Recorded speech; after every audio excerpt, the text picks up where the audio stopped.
और रूस के सैनिक यूक्रेन पर कहर बनकर टूट रहे हैं। लेकिन Wired.com ने लिखा कि रूस के सैनिकों के लिए स्मार्टफोन मुसीबत बन गए हैं, क्योंकि यूक्रेन की आम जनता अपने फोन से उन्हें परेशान कर रही है। क्योंकि यूक्रेन के लोगों ने अपने स्मार्टफोन में एक ऐप डाउनलोड किया है जिसका नाम है एयर रेड अलर्ट। इस ऐप में एक फीचर है जिसका नाम है ई एनिमी, और यही फीचर रूस के सैनिकों की शामत बन गया है। क्योंकि ई एनिमी एक चैट बॉक्स है, वैसे ही जैसे व्हाट्सएप होता है।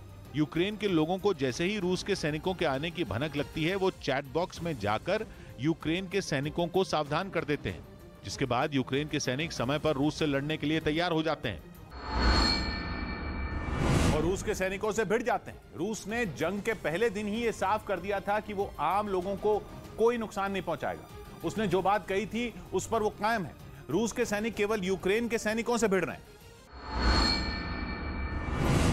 और यूक्रेन की आम जनता पुतिन की आर्मी के निशाने पर नहीं है। लेकिन यूक्रेन की जनता पुतिन के सैनिकों को नहीं बख्श रही। वो भले ही हथियारों से नहीं लड़ रही, लेकिन उसने तकनीक या यूं कहें कि स्मार्टफोन को अपना हथियार बना लिया है, जो अंतर्राष्ट्रीय नियमों का उल्लंघन भी नहीं है। क्योंकि यूक्रेन के लोग सीधी लड़ाई नहीं लड़ रहे, वो तो केवल बाहर से एक ऐप के जरिए रूस के सैनिकों का काल बन रहे हैं। उधर रूस की गैस के भरोसे इटली ने आत्मनिर्भर बनने की तैयारी शुरू कर दी। रूस की गैस की काट निकालने के लिए इटली के रिसर्चर ऐसे तरीके टेस्ट करने में लगे हैं जो कि प्रदूषण भी न फैलाएं। और इसके लिए रोम में हाईटेक सोलर पैनल से लेकर बायोगैस प्लांट तक पर दिमाग लगाया जा रहा है। रूस इटली का सबसे बड़ा नेचुरल गैस का सप्लायर। इटली जितनी गैस इंपोर्ट करता है उसका 40% रूस से आता है। इसी वजह से यूक्रेन पर रूस के हमले के खिलाफ खड़े होने के बावजूद इटली रूस से गैस खरीदनी बंद ही नहीं कर पा रहा और गाहे बगाहे रूस की जेब भरकर उसे मदद पहुंचा रहा है। यही कारण है कि अब वहां रूस की गैस का विकल्प तलाशने की कोशिश तेज हो गई। उधर यूक्रेन ने एक वीडियो जारी किया जिसमें उसके सैनिक रूस की सेना के काफिले पर एंटी टैंक मिसाइल से ताबड़तोड़ हमले करते दिखाई दिए। यूक्रेन का दावा है कि उसके इस हमले में रूस की सेना को भारी नुकसान पहुंचा। और जो वीडियो जारी किया गया उसमें रूस के कई टैंक और ट्रक जंगल के रास्ते से गुजरते दिखे। वहीं दूर बैठा यूक्रेन का जवान उस काफिले पर घात लगाए नजर आया। जैसे ही वो उसके टारगेट पर आए, उसने काफिले पर कोर्सार एंटी टैंक मिसाइल से हमला कर दिया, जिसमें रूस के कई टैंक और ट्रक तबाह हो गए। ये हमला इतना ताकतवर था कि काफी देर तक आसमान में आग के साथ धुएं का गुबार दिखाई दिया। और ज़ेलेंस्की के सैनिकों ने इस हमले में जिस एंटी टैंक मिसाइल का इस्तेमाल किया वो यूक्रेन में ही बनती, जो वजन में काफी हल्की होती है और इसी वजह से इसे कहीं भी आसानी से ले जाया जा सकता है।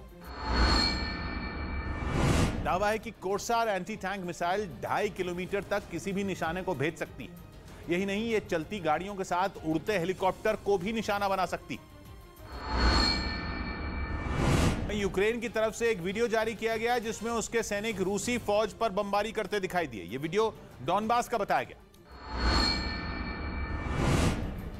और दावा किया गया कि यूक्रेन के जवानों ने रूसी फौज पर हमले कर उन्हें डॉनबास के एक इलाके से पीछे हटने पर मजबूर कर दिया। सामने आए वीडियो में कुछ सैनिक तबाह हो चुके एक इलाके से गुजरते दिखाई दिए। बताया गया कि ये रूसी सेना के जवान थे जो यूक्रेन के हमले से बचने के लिए भाग रहे थे। लेकिन तभी ज़ेलेंस्की के सैनिकों ने उन्हें ढूंढ निकाला और आसमान से उन पर बमबारी शुरू कर दी। जैसे ही हमले शुरू हुए, सैनिकों में भगदड़ मच गई। बमबारी के बीच कई जवान जान बचाकर छिपने का ठिकाना ढूंढते नजर आए।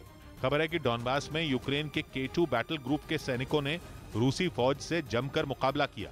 दावा किया गया कि इस बैटल ग्रुप के जवान 2014 से डॉनबास के अलग अलग इलाकों में रूस समर्थित विद्रोहियों से लड़ रहे हैं। लेकिन अब जब रूसी सेना ने उनके इलाके पर कब्जे की कोशिश की तो उन्होंने पुतिन की फौज को भी पीछे खदेड़ दिया।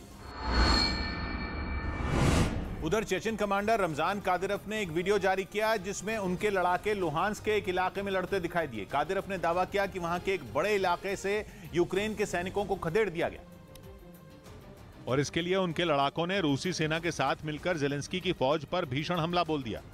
जिस जगह पर लड़ाई शुरू हुई वो पूरा इलाका गोलियों और बमों की आवाज से गूंज उठा। रमजान कादिरोव के खतरनाक लड़ाकों ने यूक्रेन के सैनिकों पर गोलियों की बौछार कर दी। रॉकेट लॉन्चर से जोरदार हमले किए गए। कुछ चेचन लड़ाके पेड़ों की आड़ लेकर यूक्रेन के सैनिकों को अपनी गोलियों का निशाना बनाते नजर आए। रमजान कादिरोव ने वीडियो जारी करके दावा किया कि उनके लड़ाकों ने लुहांस्क के एक बड़े इलाके से यूक्रेन के सैनिकों को खदेड़ दिया।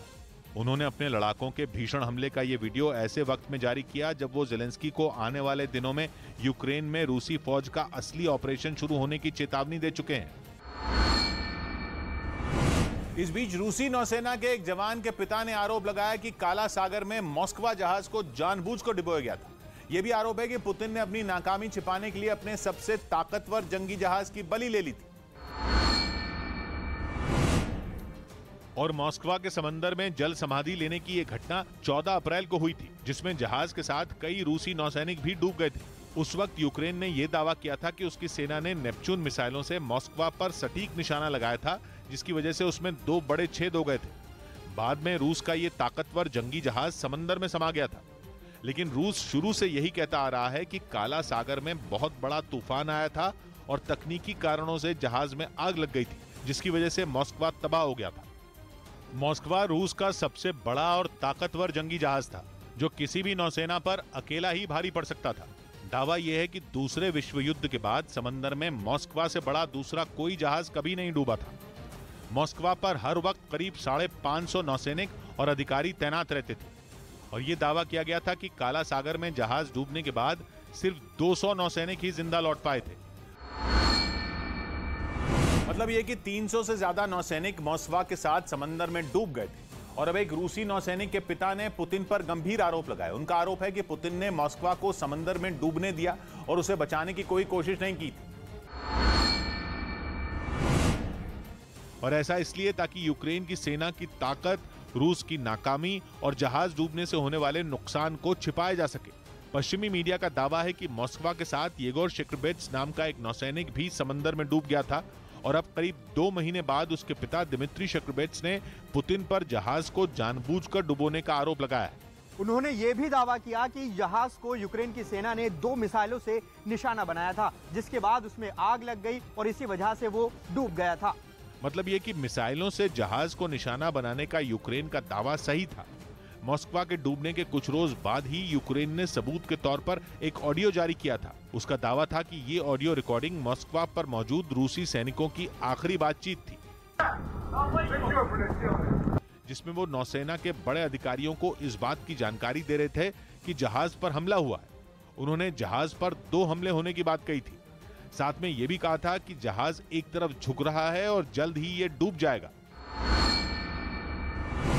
वहीं पश्चिमी मीडिया में दावा किया गया कि अमेरिका समेत कई देशों से मिले हथियार यूक्रेन में धूल खाने को मजबूर हैं। ऐसा इसलिए क्योंकि ज़ेलेंस्की की सेना को इन्हें चलाने की ट्रेनिंग ही नहीं दी गई, जिसका असर यह हुआ कि जवानों के पास दुनिया भर के आधुनिक हथियार तो पहुंच गए, लेकिन उन्हें रूस के खिलाफ इस्तेमाल करने का तरीका सैनिकों को आता ही नहीं।